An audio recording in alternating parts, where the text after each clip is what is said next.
What's up, YouTube? My name is Morgan, and I like to come at you and give you some cool tips now and then. It is now 2020. That's right, it is a new year. 2019 has come and gone. I hope it treated you well, and I hope 2020 treats you even better. But, a lot can happen in a year, both in real life and in game. And one of the worst things that a DM can experience is forgetting what has happened in his previous sessions. That's why this week we are going to be talking about session notes. That's right, that's what we're tackling. So, get your quills and paper ready, and let's begin.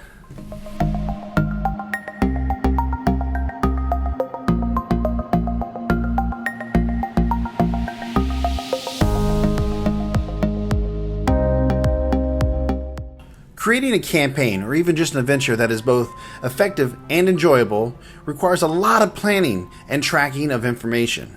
And many dungeon masters or game masters love to create tons of content for the world, including like maps, NPCs, including their backstories, unique monsters, and, cities, and of course the shops within. Unfortunately, all that information can be really hard to keep track of sometimes, or possibly even forgotten in between sessions. And this is why session notes are so helpful. To be clear, there is no wrong way to take notes. I think the biggest piece of advice I can give to somebody is find what works for you. If it works for you and you're able to keep track of your information, keep doing it. Personally, I like to take bullet points during each one of my games and then review them each week before the next session. This allows me to go over things very quickly and not struggle too hard with knowing what I need to know. Because for me, I find writing long paragraphs and then trying to reread them often means that I'm making way too much work for myself and spending way too long trying to review everything that's happened. And I don't have as much time to work on what's going to happen. But like I said before, find what works for you. If you like writing long paragraphs, possibly creating chapters of each of your events, that's fine. Good for you. Do what works for you. And hell, another great idea that you can try is maybe putting that responsibility on your players. Yeah, let your players take control of keeping track of what's happened. The coolest thing about this is not only does it alleviate that stress off of your shoulders, but it allows you to see what your players are finding to be important to your story, and possibly what clues they might be missing, even though you thought you've given it to them very clearly. One suggestion I would make, though, if you do rely on your players to keep track of the notes, have a primary note taker and a secondary note taker. Because if the primary note taker isn't available to game one day, you don't want your players to lose out on all that information, as well as yourself. But if you decide not to have that burden put on your players and you want to keep the notes, I recently found this article about taking notes before, in, and after. He called them pre-session, in-session, and post-session notes. And I think it's a really great read. So if you get a chance, check it out. I'm going to put the link below.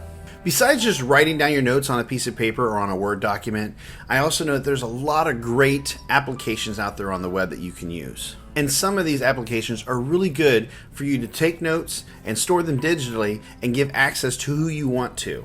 One of these applications is World Anvil. WorldAnvil.com was literally built for dungeon masters.